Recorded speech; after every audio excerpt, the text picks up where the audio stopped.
سودخواري دې په خلاصو غوږو واوري یو روپۍ چې څوک د سود وخوري شپږ دېرش واره چې څوک د مور سره زنا وکړي دا یو روپۍ د سود ګناه پر زیاته ده الله جل جلاله فرمایي یا ایها الذین آمنوا اتقوا الله وذروا ما بقي من الربا ان کنتم مؤمنین ای مؤمنانو پرېږدئ د الله جل جلاله څخه وبېرېږئ هغه بقیه چې سود دی سود مه کوئ که چیرې تاسې مؤمنان یاست فإن لم تفعلوا فأذنوا بحرب من الله ورسوله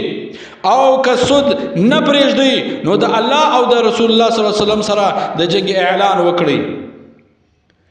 د دوو کسانو په قبر کې زړه چینجی نه خوري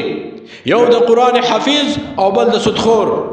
د حفیظ صاحب زړه په دې وجه چینجی وای نه خوري په قبر کې ځکه د ده په زړه کې د الله کلام پروته د ده په زړه کې قرآن مجید پروته نو له دې وجه دا چینجی نه نشي ورنږدې کېدلی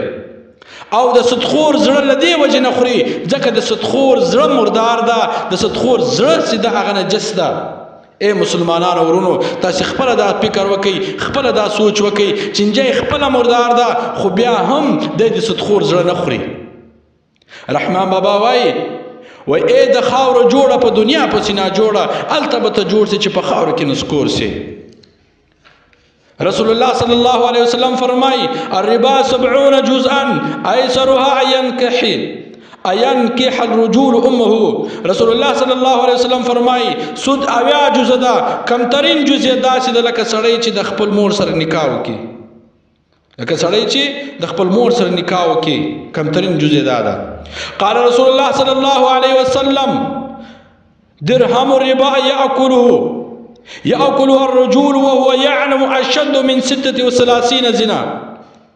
رسول الله صلی الله علیه وسلم فرمایي څوک چې عالم وي په حرمت د سود سره چاته چې پته لګي چې دا سود ده سود حرام ده او بیا هم دی سود کوي نو یو روپۍ نو یو دراهم تر شپږ دېرش زناګانو بدتر ده په ګناه کې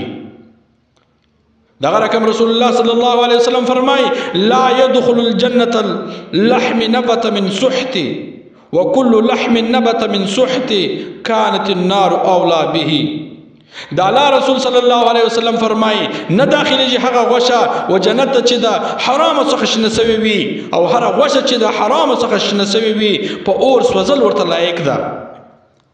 نو باید موږ تاسې داسې کاروبار وکړو داسې لیندین وکړو چې هغه کې سود شبله نه وي د سود شک لا نه وي کې